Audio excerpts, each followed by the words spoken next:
Hey people of God, good morning and a blessed Monday. ஒரு புதிய நாளுக்குள்ளாக ஆண்டவர் நம்மளை வந்து கூட்டிட்டு வந்திருக்காங்க. ஸோ எவ்ரிடே மார்னிங் வந்து பார்த்தீங்கன்னா எனக்கு ப்ரூனோவோட மார்னிங் ஸ்பெண்ட் பண்ணியே ஆகணும். அது வந்து எனக்கு ஒரு பயங்கர ரெஃப்ரெஷ்மெண்ட். எனக்கு அது ரொம்ப பிடிக்கும்.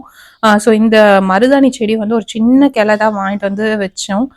ஸோ அது இப்போ பார்த்தீங்கன்னா நல்லா துளிர் விட்டுருக்கு. ஸோ எனக்கு கையில் வைக்கணுன்றதெல்லாம் ஒரு ஆசை இல்லை. பட் எனக்கு வந்து தலைக்கு வந்து ஹீட் குறைக்கிறதுக்காக இது வாங்கணும் அப்படின்னு சொல்லி இத நான் வீட்ல பிளான் பண்ணியிருந்தேன். ஸோ வீட்ல வந்து கொஞ்சம் பப்பாயாஸ்லாம் நல்லாவே வளர்ந்திருந்தது. ஸோ அதையும் அப்படியே பார்த்துட்டு வந்திருந்தேன். ஸோ வில்லியமோட தாத்தா இருந்த வரைக்குமே பெருசா வந்து என்ன அ அவுட் சைட் ஒர்க்லாம் என்ன பண்ணவே விட மாட்டாங்க. அவங்களே வந்து பண்ணிருவாங்க.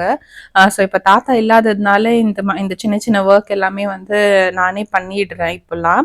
பட் ப்ரூனோ இருக்கிறதுனால எனக்கு அது பெருசா தெரிய மாட்டேங்குது. ஸோ அவன் கூடயும் அப்படியே விளையாடிட்டு, அவனையும் அப்படியே மானிட்டர் பண்ணிட்டு, இந்த ஒர்க் அப்படியே செஞ்சுடுவேன் நானு.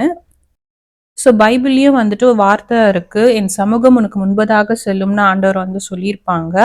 ஸோ அந்த வார்த்தைய வந்து இந்த வாரத்துக்கு நம்ம பற்றிக்கொள்ளுவோம். ஸோ இந்த வாரம் முழுவதிலும் வந்து, "ஏசப்பா உம்முடைய சமூகம் எனக்கு முன்பதாக செல்லும்னு சொல்லியிருக்கீங்க ஆண்டவரே. எந்த தடைகளோ, எந்த உபத்திரவத்தின் மத்தியில நான் கடந்து போனாலும், உம்முடைய சமூகம் என்னை வழிநடத்தட்டும்.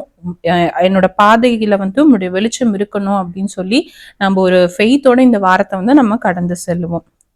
So wishing you all a happy week. Take care. Bye.